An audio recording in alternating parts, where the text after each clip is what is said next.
Have you ever been driving down the highway and suddenly ended up behind a brand new truck that costs more than most people's houses? You know the type. Chrome everywhere, leather seats that probably cost more than your rent, and a monthly payment that would make a mortgage broker nervous. And here's the part that gets me. The person driving it might actually earn less than you. So what's going on? How are regular people affording car payments that seem to ignore basic math? My name is Susan, and I spend way too much time thinking about money and why people make the decisions they do. If you've ever wondered how your neighbor can drive a $70,000 pickup while complaining about grocery prices, hit subscribe and give this video a thumbs up if it helps clear up this modern mystery. Now, before we break down how this is happening, let's look at the reality. The average new car payment in America has reached levels that would have sounded absurd a decade ago. We're talking about monthly payments higher than many people's rent. And yet, every month, millions sign the paperwork and drive off in vehicles that cost more than the median household income. Here's what makes it even more interesting. Most of these buyers aren't secret millionaires. They're not crypto tycoons or trust fund kids. They're teachers, nurses, mechanics, retail workers, office employees, regular people with regular incomes who believe they've made the numbers work. The truth? There's an entire system designed to make these impossible payments feel manageable. And understanding that system isn't just satisfying, it protects you from making a decision that could hold you back for the next 7 to 10 years. So let's start with the obvious question. So how much are we really talking about here? Because when I share these numbers, people think I'm exaggerating. The average new car payment is now over $700 per month. And that's not for a luxury brand or a sports car. That's the average for a regular new vehicle. It gets even crazier with trucks and SUVs, which have basically become the default in America. Payments there often exceed $900 a month, and $1,200 payments? Not rare. That's $1,200 every month for 6, 7, even 8 years, totaling over $80,000 across the life of the loan. And that's before insurance, maintenance, and gas. Now you might be thinking, okay, Susan, maybe incomes have risen enough to support this. I wish that were true. Yes, median household income has increased, but nowhere near enough to justify these payments using traditional financial logic. So how are people pulling this off? It comes down to a few major shifts in how Americans buy cars, and honestly, none of them are great news for the buyer. First, loan terms. There was a time when car loans lasted 3 years, maybe 4 if you stretched it. Those days are gone. Now 6, 7, even 8-year loans are normal. Some lenders are offering 10-year car loans, which honestly sounds like something out of a financial horror story. The pitch is simple. Stretch a $60,000 truck over 8 years instead of 4 and the monthly payment drops. And that lower payment is what makes the whole thing feel affordable. Suddenly, that truck requiring $1,500 a month over 4 years becomes affordable at $900 over 8. The monthly payment looks reasonable, and that's all most buyers focus on. But here's what doesn't get enough attention. Stretching the loan doesn't just lower the payment. It massively increases the total cost. That $900 payment over 8 years adds up to more than $86,000. Over 4 years, it would have been closer to $72,000. That's about $14,000 extra, just to feel better about the monthly number. And it gets worse. Cars depreciate fast, especially early on. By year 5 or 6 of that 8-year loan, the owner often owes more than the truck is worth. That's negative equity. They can't sell or trade it without paying the difference out of pocket. They're stuck. But long loan terms are only part of the story. The second big factor? Promotional financing, especially those 0% APR offers. You've seen the signs. 0% financing for qualified buyers. It sounds like free money. It's not. The cost is baked into the vehicle price. You either pay full price and get 0%, or you get a discount and pay market interest. But you don't get both. And those 0% deals usually require excellent credit and shorter terms. The people who qualify often could have paid cash anyway. For everyone else, especially with less than perfect credit, interest on long-term loans can be significant. Then there's the trade-in game, which plays a huge role in keeping these payments going. Here's how it usually works. Someone buys a new car with a 6 or 7-year loan. After 3 or 4 years, they're bored with the car and want something new,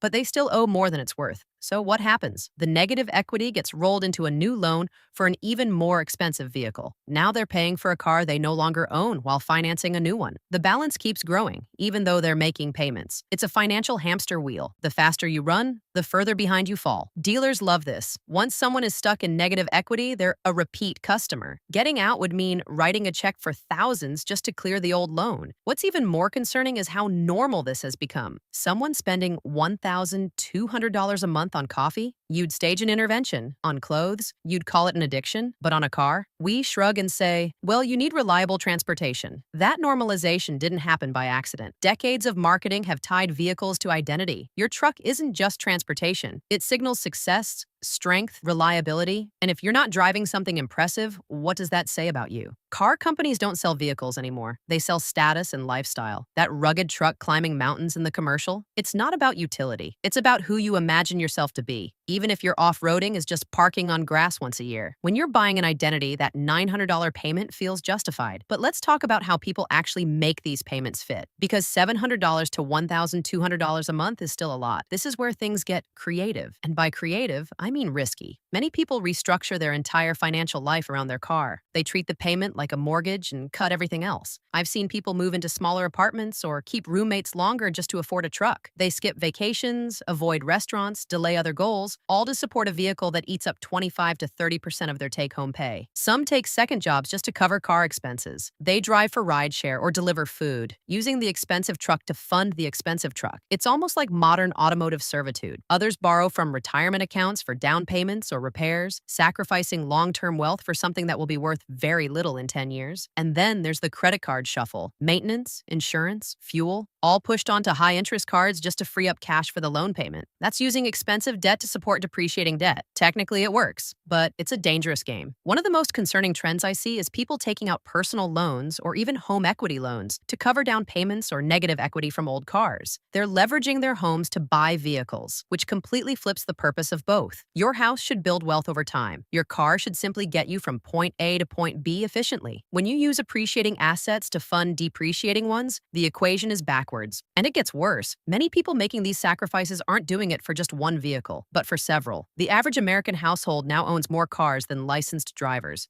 Financially, that's terrifying. It's common to see 2 or 3 car payments at once. One for dad's truck, one for mom's SUV, maybe a third for a teenager, or weekend fun. Suddenly, total car payments rival or exceed the mortgage. These households are basically running their own auto financing operation, except instead of generating profit, they're bleeding cash. Multiple loans, insurance policies, maintenance schedules, all for assets that lose value every year. Psychologically, it's fascinating. People become skilled at juggling due dates and minimum payments, but they miss the bigger picture. They celebrate paying off one loan while signing up for 2 more. Success becomes keeping up, not stepping back and asking if all of this is necessary. And then there's insurance, the hidden cost most people underestimate. Insuring a $60,000 truck is far more expensive than covering a $20,000 sedan. Add comprehensive collision, gap insurance, all recommended for newer vehicles. And you're easily looking at $200 or more per month just in premiums. And that's before maintenance even enters the picture. For families with multiple expensive vehicles, insurance alone can hit $500 a month. That's $6,000 a year just to legally drive assets that lose value every day. Most people negotiate the car payment down to the dollar, then get blindsided in the insurance office when reality kicks in. And then comes maintenance. Modern trucks and SUVs are complex machines packed with tech and expensive components. When something breaks, and eventually it will, the bills aren't small, a brake job can cost $800 to $1,200. Transmission issues, $5,000 or more, major engine work, you could be staring at $10,000. The problem is, many people stretching for big car payments don't have emergency savings set aside. So repairs end up on credit cards or financed with new loans. What felt manageable turns into a debt spiral. You'll see someone with a pristine $70,000 truck in the driveway stressing about gas money. It's like wearing a Rolex while living on instant noodles. Impressive on the surface, but completely backwards. And speaking of gas, fuel alone can rival what car payments used to be a decade ago. A truck getting 15 miles per gallon with gas between $3 and $5 per gallon can easily cost $400 a month for a normal commute. Add road trips or weekend driving, and it climbs higher. Now here's where the math becomes truly eye-opening. Let's take a typical scenario and run the real numbers, the ones most people never actually calculate. Imagine someone buys a $55,000 truck with a 7-year loan at 6% interest. The payment is about $800 a month, which feels reasonable compared to $1,200 on a shorter loan. Over 7 years, they'll pay around $67,000 for the truck. Add insurance at $250 a month, that's another $21,000. Fuel at $350 monthly. roughly $29,000 more. Maintenance and repairs, easily $15,000 or higher. Add it all together, and they've spent over $130,000 on transportation in 7 years. And at the end, the truck might be worth $15,000, where, if they're lucky, that's not smart financing. That's wealth destruction with heated seats. Now, here's the part most people never calculate. What if that $800 per month had been invested instead? Put into a basic index fund earning 8% annually, it could grow to over $70,000 in 7 years. Instead of draining cash, it would be building wealth. So why is this cycle so hard to break? Because once someone commits to a massive car payment, they develop what I call automotive Stockholm syndrome. The vehicle becomes part of their identity. It represents success, effort, status. Driving something cheaper feels like failure. So when someone suggests saving hundreds a month with a reliable used car, it doesn't sound practical. It feels personal. They defend the truck like they're defending their pride. And the automotive industry understands this psychology perfectly. Dealerships don't talk about total cost of ownership or opportunity cost. They focus on monthly payments, instant gratification, and how you'll feel behind the wheel. Payment too high? Stretch the loan? Worried about repairs? Finance the warranty? Concerned about depreciation? You'll trade it in anyway. It's a system designed to overcome logic. So the mystery of how people afford these car payments isn't really a mystery. It's extended loan terms, emotional marketing, and financial gymnastics. They're not truly affording it. They're postponing the consequences while convincing themselves they deserve it. The next time you see someone driving a vehicle that costs more than your house, just remember, the reliable used car in your driveway might actually be the smarter move.